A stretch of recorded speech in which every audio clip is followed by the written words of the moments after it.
Hello, Scorpios. Welcome everyone to our divine family, and we do hope that you people have already subscribed us. Very, very, very important read over here in April month. It's really important for you to hear this news and everything. First of all, so watch this reading till the end and take it as a general reads. Okay, very important thing. Very first thing I would read here is your partner's card from this side. It says it was easier to lie than to tell you the truth. I wish I could take it all back. Regrets are there because you know why? Because lies were there. The relationship had lot of lies.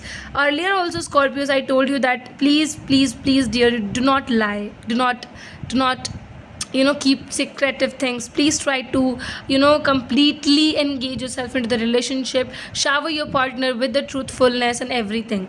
So coming to the point here is that this individual played some things. They really played some kind of a game where you got hurt, Scorpios. Just because you also never shared everything about it, they also kept things. This was somewhere mutually also it happened somehow.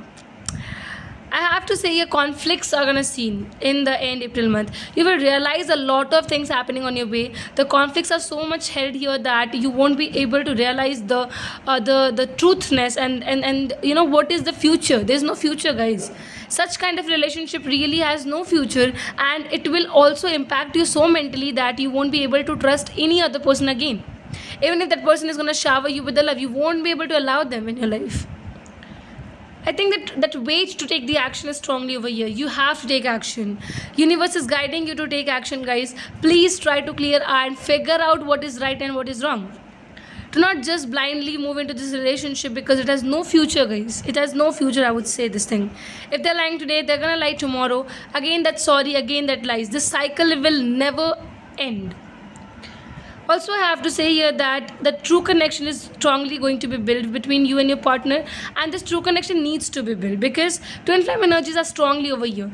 I have to say here, this is a new person. They are not the person, the same person, because this individual is someone who is very much grounded, who can be a earth sign, especially Taurus, Virgo and Capricorn strongly seen over here, Scorpios, and the one who is going to really make you understand the practicality nature of yours and the situations, and they're going to create the love in a very different way. I think your own projection towards love is really different, and this individual is going to come and join you, is going to shower you with love, and they're going to show you how love is really accepted and it is being done. Fights are strongly there. You need to fight, you need to take stand for yourself. The very important thing I need to suggest to you, Scorpios, in this end April month is that you just have to be very cautious about this fact that you need to fight for your own self. Try to take stand for your own self. Try to answer the questions of the people who are really questioning you in a very different place formats. So things needs to really be done in a very good accordance, and you need to actually appropriately keep the things in a fine nature, in the fine ways as well. Scorpios, I know that this end April month you will be getting to know a lot of things in a bad ways as well, where your mental health might get affected. But please make sure that from the beginning you are at a position where you won't get impacted that easily. Please make sure that your mental health, your emotional health come all in one part, and you become showery with the own self, and you shower them with the goodness as well, is what I can say. Learn, guys, learn from the mistakes is what I'm gonna add, and do not trust them that easily, please. This is what I'm having for you guys. Thank you.